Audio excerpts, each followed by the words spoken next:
आसतु आम ए जाऊँ आम बारी सब शाग फाग सब तोला हम तो देखो कौन कौन सब आसन देखा तो ये सान भौज कोसला शाग सब तोलुले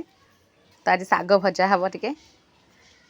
देखते ये झुड़ंग गछ माड़ी तो ये धीरे धीरे फूल धरुचे फल किसी फलनी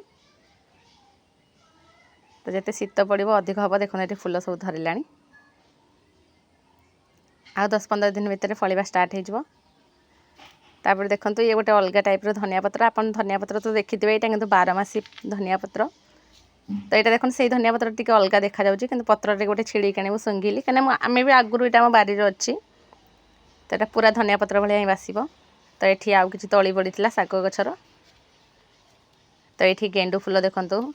लगाई जोटा कि मार्गशीर गुरुवार रे पूजा हम माँ लक्ष्मी माँ पूजा हम तो ये भी फूल सब धरला आहरी भी कढ़ सब धरी ये शाग तोला शेष हो जाता तो देखो ये गचरे केते लंका फली देखो केते पूरा भर्ती होती गछटा पूरा लंकार तो टे चकड़ा चकड़ी कर खाइबू बोली पखाड़ तो मुझे 4-5टा लंका तोलीदेली गचरू